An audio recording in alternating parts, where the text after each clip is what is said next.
Donc aujourd'hui, à ce jour, on peut donc retenir qu'il reste 5 milliards sur les 15 milliards. Absolument. Il restait au 5 septembre les 5 milliards. Ok. Merci, Monsieur le Président. Merci, maître. Donc, monsieur Michel, vous pouvez vous asseoir, s'il vous plaît. Merci beaucoup. Merci pour votre contribution. Ouais,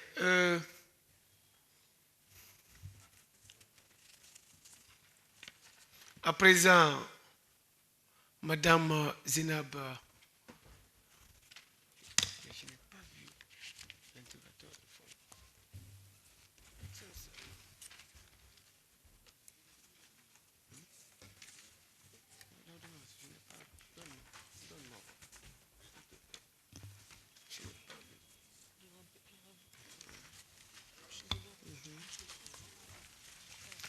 Bonjour, madame.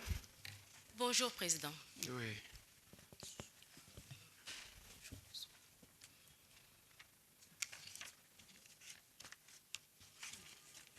Madame Zénab, c'est bien vous, Madame Zénab Kamara. Oui, Monsieur le Président. Vous pouvez un peu rappeler votre identité?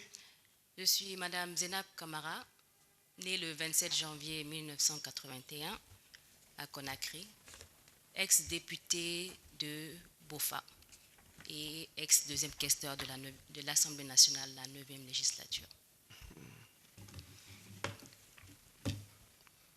Nous allons prendre soin de vous rappeler ce pour lequel vous êtes là. Évidemment. Donc vous comparaissez par devant cette cour succinctement pour avoir à Conakry, en tout cas depuis temps non couvert par la prescription, détourné la somme de 15 milliards de francs guinéens au préjudice de l'État guinéen.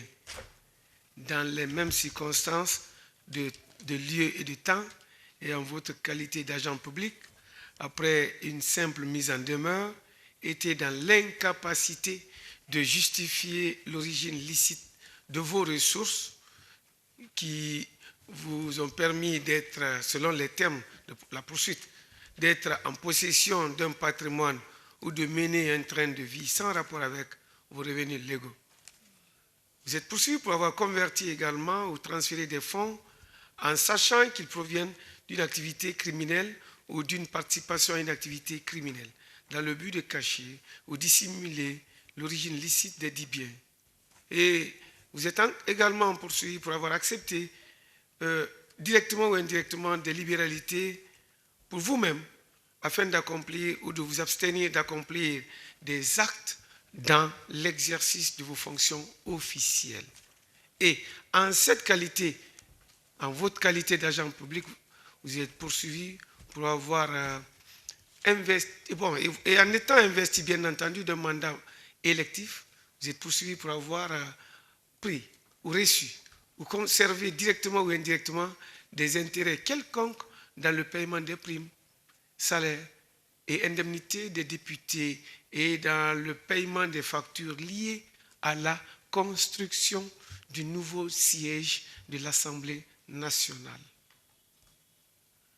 Est-ce que les faits là sont prévus par les dispositions des articles 652, 764 et suivants, 776 du Code pénal, 7, 112, 113 de la loi numéro 024 du 17 août 2021 portant lutte contre le blanchiment de capitaux et le financement du terrorisme, 3 et 4, 45 et 52 de la loi du 4 juillet portant prévention, détection, répression de la corruption. Est-ce que vous reconnaissez ces faits? Non, Monsieur le Président. D'accord.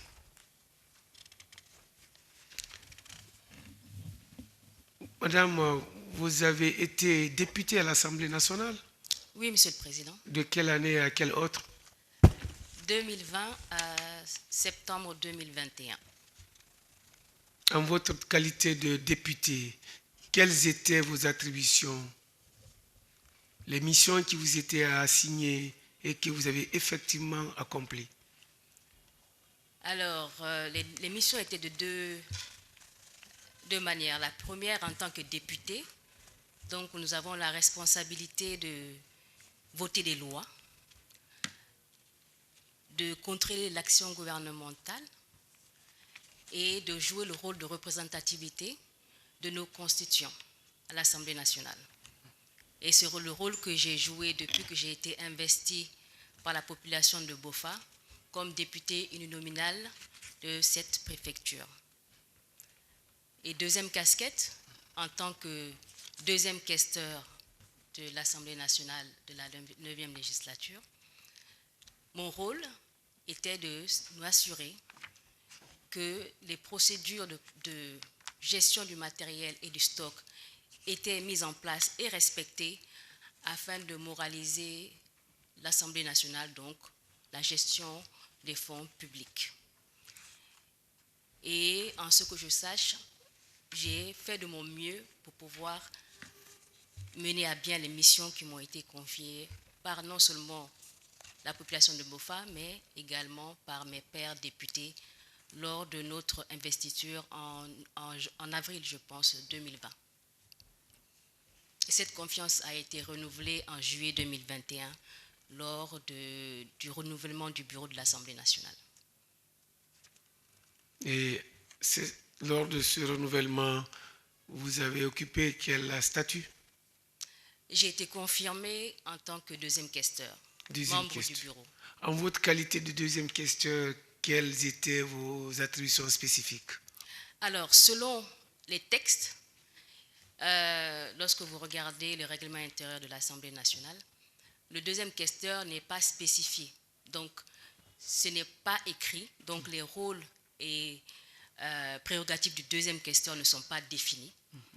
Et traditionnellement, à l'Assemblée nationale, le rôle du deuxième questeur est un rôle un peu, comme on dit, facultatif. La plupart des rôles sont joués par le premier questeur. Mais lorsque je suis arrivée, peut-être avec mon dynamisme et mon envie de pouvoir innover, j'ai essayé d'imposer une certaine dynamique à la deuxième questure et donc me donner des rôles, en ce sens où je me suis donné le rôle de m'occuper de la gestion du matériel et du stock de l'Assemblée nationale. Et donc, j'ai été impliquée dans ce processus depuis le début de mes fonctions en tant que deuxième questeur. Donc, dans les faits, dans les textes, vous ne verrez nulle part le rôle du deuxième questeur. On parle soit du premier questeur ou de la questure. Donc, maintenant, c'est moi qui me suis donné ce rôle-là pour pouvoir accompagner la vision des membres du bureau pour avoir une Assemblée nationale bien gouvernée, transparente et qui réponde aux aspirations de la population.